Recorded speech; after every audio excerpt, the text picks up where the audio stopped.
जी बेटा, तो पहला ही टॉपिक हमारे सामने जो बोहर के एटॉमिक मॉडल की बेसिकली एक एप्लीकेशन है। बोहर के एटॉमिक मॉडल का यूज़ है जो हम कर सकते हैं। बोहर का atomic model as compare to Rutherford बेहतर क्यों था? क्योंकि उससे हमें रिलेटेड कुछ एप्लीकेशंस भी मिलती हैं जो मतलब चीज़ें रदरफोर्ड के एटॉमिक मॉडल में नहीं थी, वो हमें बोहर के एटॉमिक मॉडल में मिलती हैं। तो ये बोहर के एटॉमिक मॉडल की एक और अच्छाई या प्लस पॉइंट भी है हमारे पास। तो इसे देख लेते हैं। इसके लिए हम यहाँ पे बेसिकली मैं डेरिवेशन करने जा रहा हूँ, यानी कि अभी हम एक फॉर्मूला निकालेंगे और वो फॉर्मूला रेडियस का होगा, मतलब हाइड्रोजन एटम का रेडियस उससे कैलकुलेट किया जा सकता है। ठीक है ना? तो फर्स्ट ऑफ ऑल हम एक डायग्राम ड्रॉ कर लेते हैं।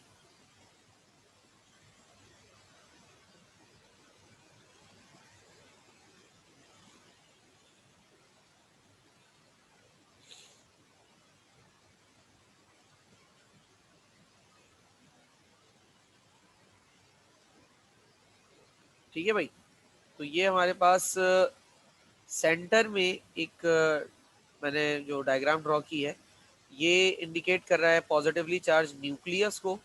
अच्छा, शेल में यहाँ पर हमारे पास एक इलेक्ट्रॉन है, सही है।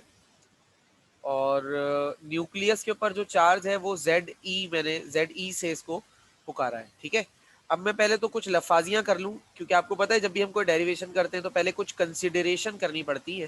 तो हम वो कंसिडरेशंस कर लेते हैं ताकि आगे डेरिवेशन में हमारे लिए इशू ना बने। तो द इलेक्ट्रॉन, बल्कि यहाँ से नहीं, इसको ये तो बीच में से ही आ गए, हम इसको शुरू करते हैं। हम कंसीडर एन एटम, एक एटम कंसीडर कीजिए यहाँ पर जो डायग्राम में जैसा आपको बता रहे हैं। Consider an atom in which electron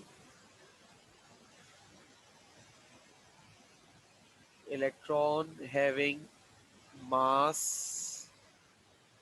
m।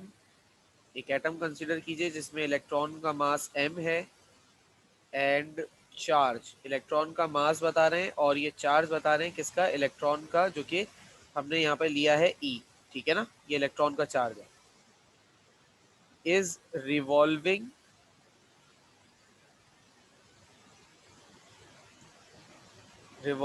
With speed या विद वेलोसिटी v, और ये एटम में घूम रहा है वेलोसिटी v के साथ अराउंड द न्यूक्लियस के चारों तरफ।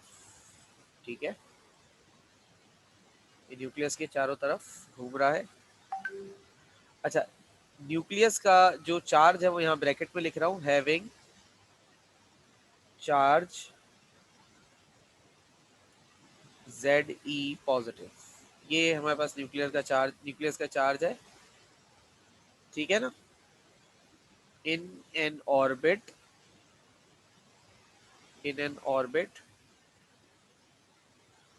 having a distance r from the nucleus। तो न्यूक्लियस से r के फासले पे, यानी कि r डिस्टेंस के फासले पर एक इलेक्ट्रॉन रिवॉल्व कर रहा है जिसका मास है m, चार्ज है E, और न्यूक्लियस का जो चार्ज है वो Ze है, और इलेक्ट्रॉन की जो ट्रेवलिंग वेलोसिटी या स्पीड है वो है v। तो ये जो मैंने कंसिडरेशन की है बेटा, ये बात समझ में आ रही है आपको? ये consideration yes sir. Yes sir. ठीक है। यहाँ से लेकर इस इलेक्ट्रॉन तक का जो ये फासला है ये है E, नो सॉरी, E बोल रहा हूँ, ये है R। सही है। अब हम मजीद अपने डेरिवेशन की तरफ चलते हैं।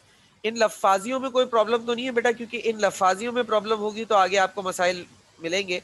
अगर ये लफ्ज समझ में आ रहे हैं तो डेरिवेशन तो सारी उन्हीं कॉन्सेप्ट पर होने वाली है जो आप लोग मैट्रिक में पढ़ चुके हो, कोई नया कॉन्सेप्ट नहीं है कोई सवाल अभी तक? No sir. ठीक है। No sir.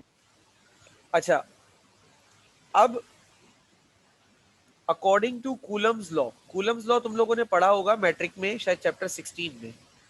According to Coulomb's law के मुताबिक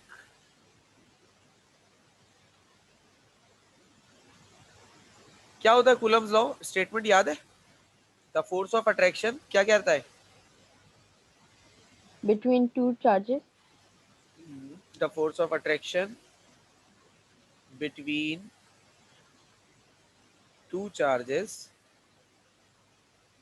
is directly proportional to ये वाला था?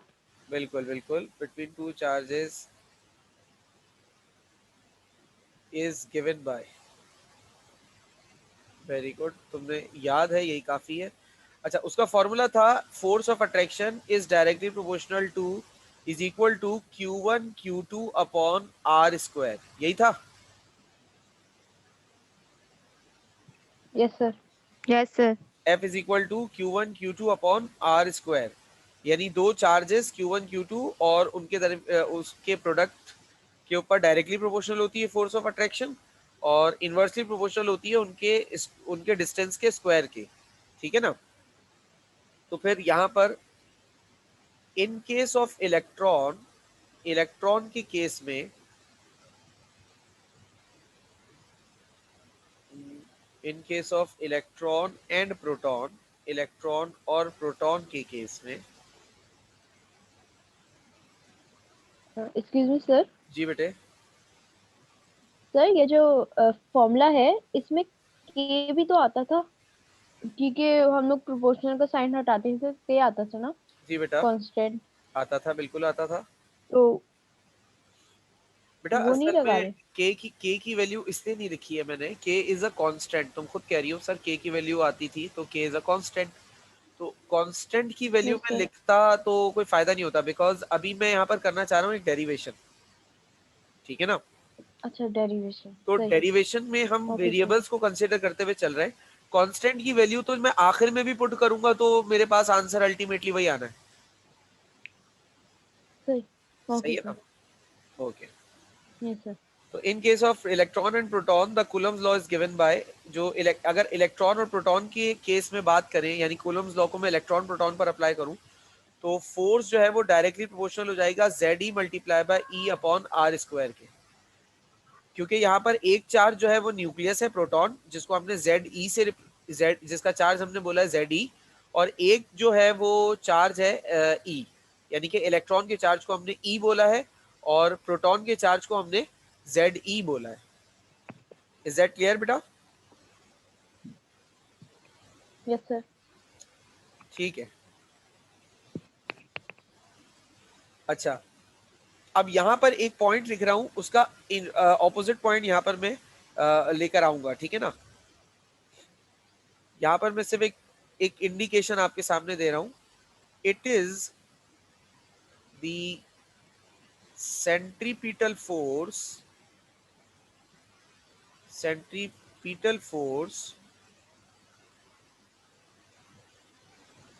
that attracts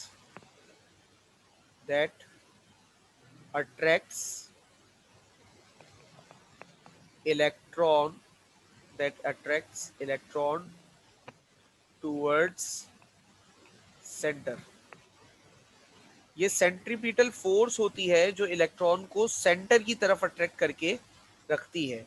यहाँ पर आपको अगर चाहें तो आप निशानदही यहाँ पर एक चीज की कर सकते हैं कि Q1 जो है हमने चार्ज ऑफ इलेक्ट्रॉन लिया है, ठीक है,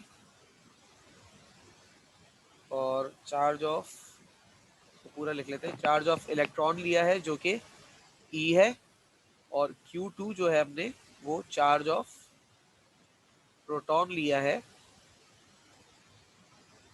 जो कि ZE है, ठीक है ना। यहाँ पे आपने निशानदेही भी कर दी है।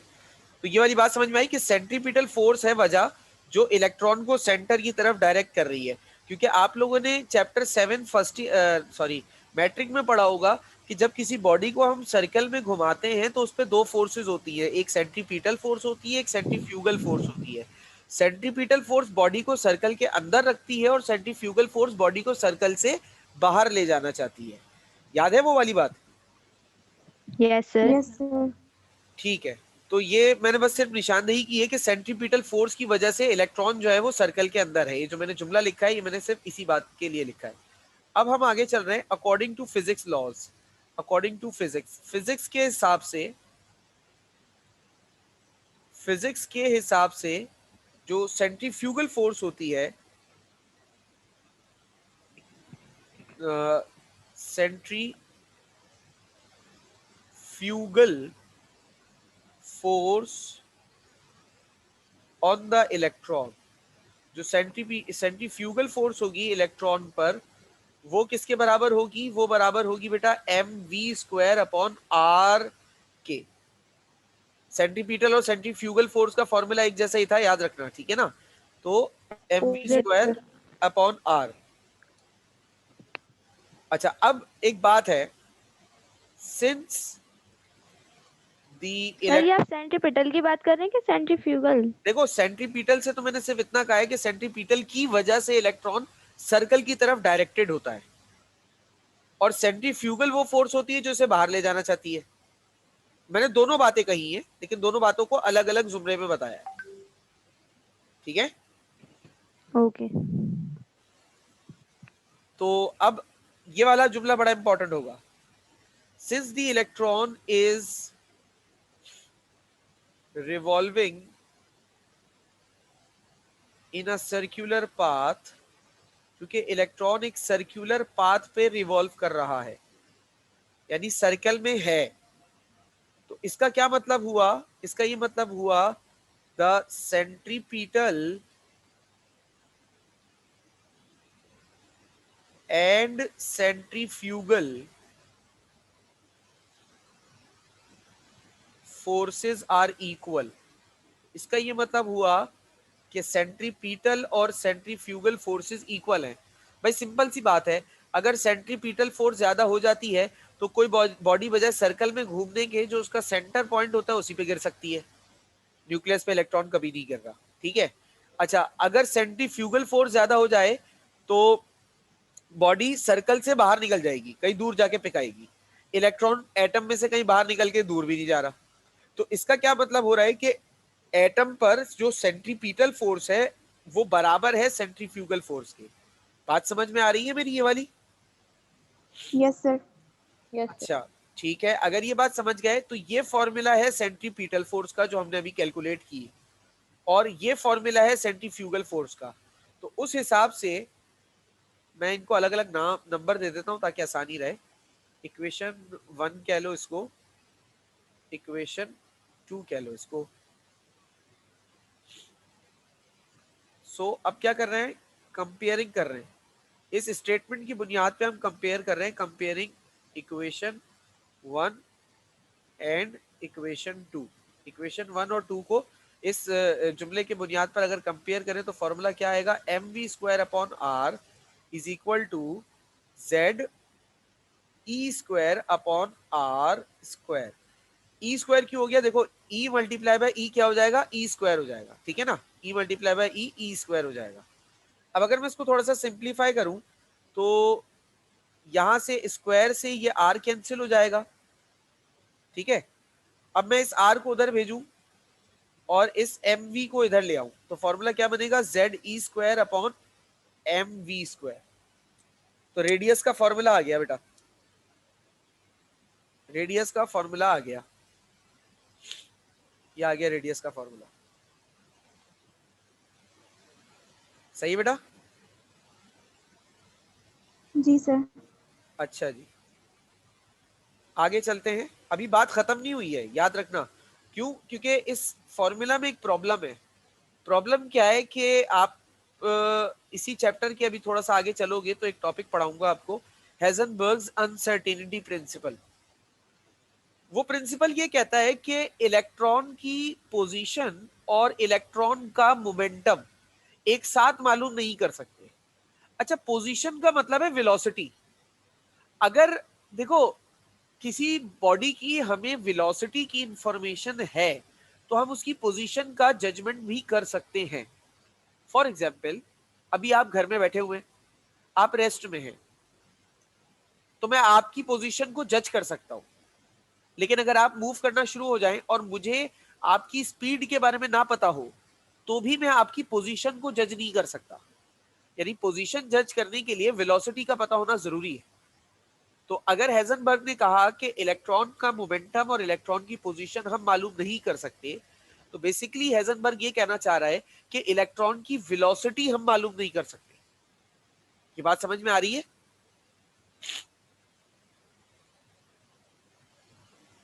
बेटा ये वाली बात समझ में आई?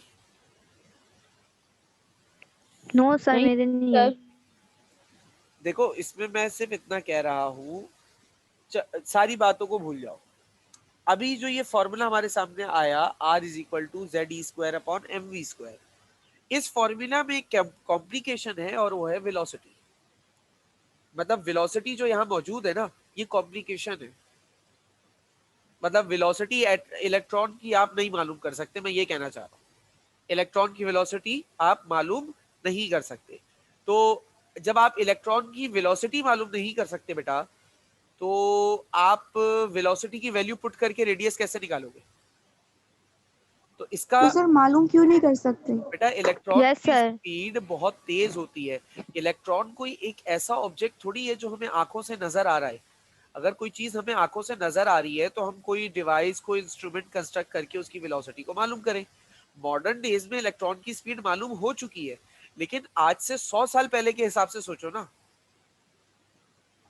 जी सर, सही है। आज आज के दौर के हिसाब से सोचोगी तो पिछली सारी बातें, अब तो हर चीज पॉसिबल है। इलेक्ट्रॉन को देखना तक पॉसिबल हो गया, इलेक्ट्रॉन को, एटम को देखना तक पॉसिबल हो गया। 100 साल पहले एटम देखना पॉसिबल थोड़ी था, या इलेक्ट्रॉन की स्पीड को कैलकुलेट करना पॉसिबल थोड़ी था। तो अब मैं तो आपको 100 साल पुराने रिस्पेक्ट से ये लॉ समझाऊंगा ना बेटे। तो मैं ये चीज समझा रहा हूँ कि उस दौर में इलेक्ट्रॉन की स्पीड मालूम करना नामुमकिन था, नहीं पता था हमें। ना हमारे पास कोई ऐसी डिवाइस थी, कोई ऐसे इंस्ट्रूमेंट था जिससे हम इलेक्ट्रॉन की स्पीड मालूम कर सकते। तो इस फॉर्मूला में इशू ये था कि इस फॉर्मूला से मुझे वेलोसिटी को निकालना जरूरी था, क्योंकि जब तक इस फॉर्मूला में वेलोसिटी है, मैं एटम का, शेल का रेडियस मालूम नहीं कर सकता। समझ गए बात को? सर तो वेलोसिटी का फॉर्मूला बना अच्छा लेना। सर, एक और हाँ सर, एक और वो सवाल है बोलो। सर। बुक में इन लोग ने जो, आप यही पढ़ा रहे ना topic, Bohr theory and hydrogen atom. जी बेटा बिल्कुल। Yes sir. सर इसमें इन लोगों ने जो वी है उसका फॉर्मूला निकाला इन लोगों ने। बिल्कुल हम भी निकालने जा रहे हैं अभी। यस सर, निकल भी ओके सकता है सर। ना आसानी से। देखें, V square is equal to Z square M R आ जाएगा अपॉन एम आर। अरे भाई यहाँ पर रेडियस निकालना है तुम्हें। हमने जो डेरिवेशन शुरू की वो है वो रेडियस निकालने के लिए की है। मतलब इस फॉर्मूला में दो वेरिएबल्स अननोन हो चुके हैं मेरे पास। एक तो मैं निकाल रहा हूँ जिसके लिए मैं चाह रहा हूँ फॉर्मूला ड्राइव करना, दूसरा को मैं मालूम ही नहीं कर सकता। आप समझी? यस सर, ठीक है। ये है to calculate the velocity v of electrons, Bohr's theory can be applied. अब बोहर की थ्योरी की मदद से हम ये काम करेंगे। Bohr's theory. सर जी बेटे। सर जिसने मतलब जब उन्होंने ये डेरिवेशन दी तो उनको तो पता होगा ना कि हम जब वेलोसिटी नहीं निकाल सकते, तो उन्होंने मतलब उसका फायदा क्या होगा फिर? यस सर, उन्होंने दी क्यों? पे देनी नहीं, मतलब नहीं बेटा चाहिए थी ना जब। देनी नहीं चाहिए थी। बेटा उन्होंने उन्होंने इसको रिप्लेस किया है ना, वेलोसिटी को अभी रिप्लेस कर देंगे। डेरिवेशन खत्म थोड़ी हुई है अभी। अच्छा, उन्होंने ये काम भी कर दिया है। जी ये भी किया है, मैं आगे कंटिन्यू कर रहा हूँ मोहतरमा। मतलब सर फिर रेडियस सॉरी। निकल जाएगा ना? अल्टीमेटली आर कैलकुलेट हो जाएगा। मैंने आगे जुमला क्या लिखा है? To calculate the velocity v of electrons, Bohr's theory can be applied according to Bohr's theory. आगे आगे तो देख लो पहले। यस सर, ठीक है। अब देखो, बोहर के मुताबिक, बोहर ने कहा था, एक फॉर्मूला कैलकुलेट किया था बोहर ने मोमेंटम ऑफ इलेक्ट्रॉन का, जो मैंने थ्योरी में आप लोगों को लास्ट क्लास में समझाया था अगर याद हो तो angular momentum yes of sir. Electron according to Bohr, याद रखना क्या था? NH upon 2 pi. ये बोहर ने कैलकुलेट किया था, मतलब बोहर ने एक फॉर्मूला दिया था इलेक्ट्रॉन के एंगुलर मोमेंटम का, बोहर्स कॉन्सेप्ट। ठीक है, ये बोहर्स का कॉन्सेप्ट था। लेकिन अकॉर्डिंग टू फिजिक्स, फिजिक्स के हिसाब से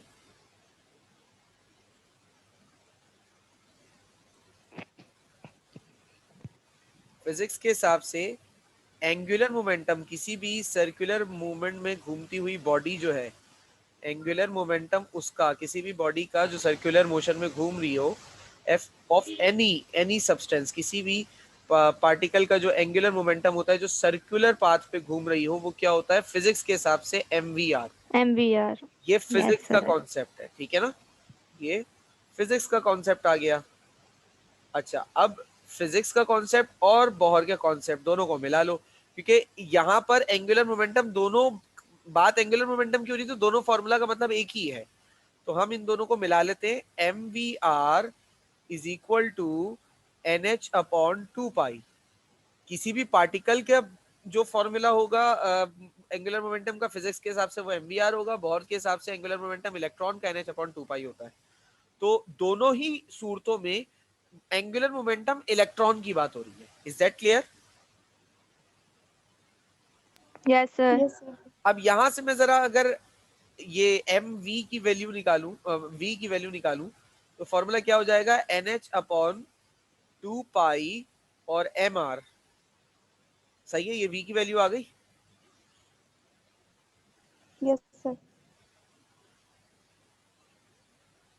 चलो जी, ये आ गई V की वैल्यू। अब substituting the value of V in equation A। Equation A में वैल्यू ऑफ V जो है वो रिप्लेस कर दो, ये आपके पास इक्वेशन ए है, इक्वेशन ए। तो फॉर्मूला क्या बनेगा, R is equal to ZE² upon M, और V की जगह पर क्या आ जाएगा, NH अपॉन 2 पाई MR का स्क्वायर।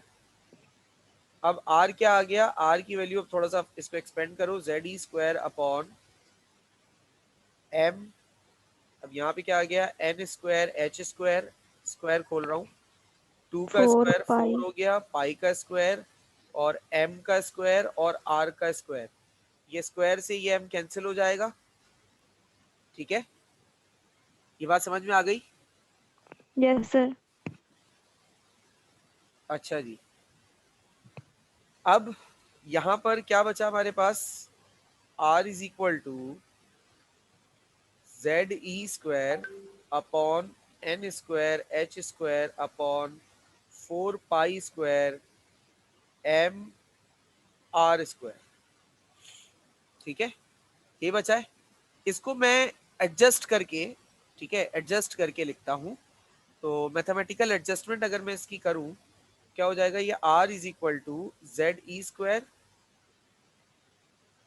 और ये जो मतलब सारी जो नीचे है 4 पाई स्क्वायर M², ये सारा उठ के ऊपर चला जाएगा, 4 pi square MR² upon N² H²। ठीक है, अब इस स्क्वायर से इस R को मैं कर दूंगा कैंसिल, और मैं यहाँ से बाकी जितनी भी चीजें उन सबको दूसरी तरफ भेज दूंगा, तो R का फॉर्मूला मेरे पास क्या आ जाएगा, N² H² अपॉन ZE², और N² H² ऊपर आ जाएगा, 4 पाई 4 4 पाई square. Square MZE²। इसको इस तरीके से लिख लेता हूँ, जो मुझे सीक्वेंस याद है, फॉर्मूला जो मुझे याद है उसी सीक्वेंस में लिख लेता हूँ, 4 पाई स्क्वायर MZE²। मुझे इस सीक्वेंस में फॉर्मूला याद है। अब इस फॉर्मूला को देखो, ये भी R का फॉर्मूला आया, लेकिन इस फॉर्मूला में V जो है वो रिप्लेस हो चुका है, अब V नहीं है इस फॉर्मूला में। ठीक है, ये देखो इस फॉर्मूला में अब V नहीं है, और बाकी जितनी भी चीजें n तो नंबर ऑफ शेल है, पहले शेल का रेडियस निकालना है, दूसरे का निकालना है, तीसरे का निकालना है, n तो रेडियस है, n तो नंबर ऑफ शेल है, h क्या है, अब इस फॉर्मूला में देखो हर चीज कांस्टेंट हो गई है।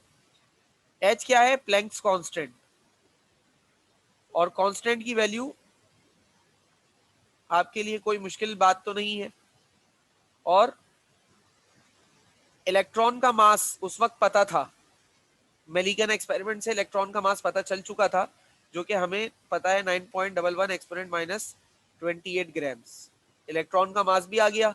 अच्छा, Z तो इलेक्ट्रॉन की तादाद है, एटम मतलब प्रोटॉन की तादाद है, तो Z तो तादाद है, वो भी आपको पता होगी कि किस एटम का आप मालूम कर रहे हो। E का मतलब है चार्ज, चार्ज भी उस वक्त तक पता चल चुका था 1.6 एक्सपोनेंट माइनस 19 कूलम्स मेलिकन एक्सपेरिमेंट से, ठीक है भाई। और 4 और पाई ये दोनों भी कांस्टेंट है। सिर्फ n की वैल्यू पुट करो और रेडियस निकाल लो, पहले शेल का रेडियस, दूसरे शेल का रेडियस, तीसरे शेल का रेडियस, जिस शेल का भी रेडियस निकालना हो निकाल लो, हो गया आसान। सर ये h की यस वैल्यू सर। क्या है? H प्लैंक्स कांस्टेंट की वैल्यू 6 होती है पॉइंट कुछ थी ना। 6.634 एक्सपोनेंट माइनस 34, ये होती है प्लैंक्स कांस्टेंट की वैल्यू, जूल इनटू सेकंड। ठीक है भाई। Okay sir. अच्छा, अब यहाँ पर एक और मतलब इस चीज को ना हम एक और तरीके से लिख सकते हैं, ये मैं एडिशनल पार्ट में इसलिए कलर चेंज कर लेता हूँ, यहाँ पर एडिशनल पार्ट में बता रहा हूँ। ये जो एच स्क्वायर और 4 pi square M Z E square है, इस सब का जो मतलब इसको सॉल्व करने के बाद हमारे पास ए नॉट आ जाता है, ठीक है ना। तो हम फॉर्मूला को ऐसे भी लिख सकते हैं, R is equal to N A naught, हम ये भी लिख सकते हैं फॉर्मूला। ये अक्सर हम एप्टीट्यूड में बच्चों को बता देते हैं या एमसीक्यूज के लिए बच्चों को बता देते हैं, R is equal to N A naught. अब ए नॉट ए का, नोट क्या आता है? हाँ बता रहा हूँ, ए नॉट जो है ना वो फर्स्ट शेल का रेडियस होता है, यानी कि एन जब 1 होता है ना, अगर मैं इस फॉर्मूला में मिसाल के तौर पे एन 1 पुट कर दूं तो क्या बचेगा, यही सब बच जाएगा, ठीक है ना। तो इनको सॉल्व करने पर जो रेडियस आता है वो पहले शेल का रेडियस होता है। तो यहाँ मैं लिख देता हूं, A naught is the Bohr's radius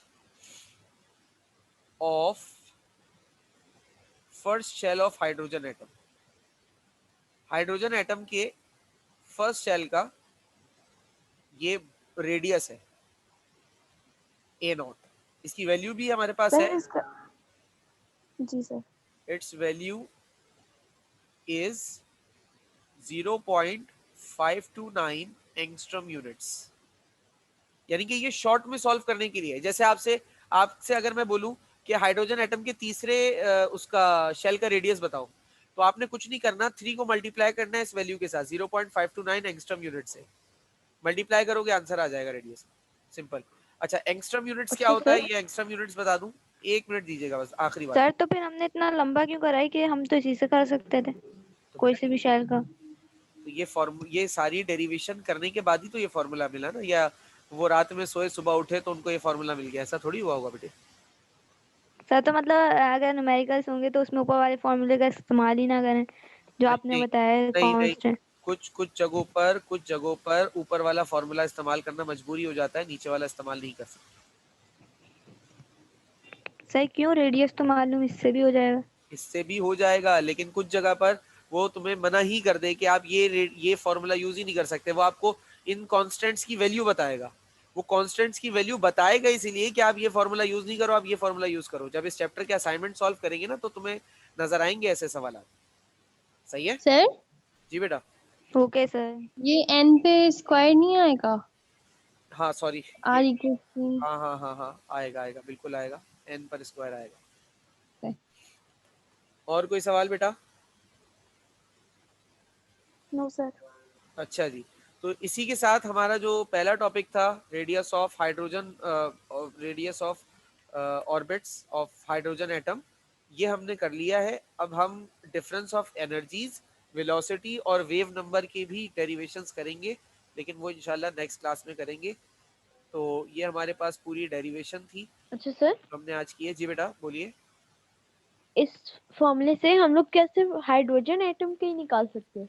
जी बेटा, अब मतलब कैलकुलेट करने को हम अभी वक्ती तौर पर किसी और की भी कर सकते हैं, लेकिन ये फॉर्मूलाज हाइड्रोजन के अलावा किसी और एटम के लिए एग्जैक्टली वैलिड नहीं है, मतलब वी नीड अच्छा। Some modifications and some changes for other atoms.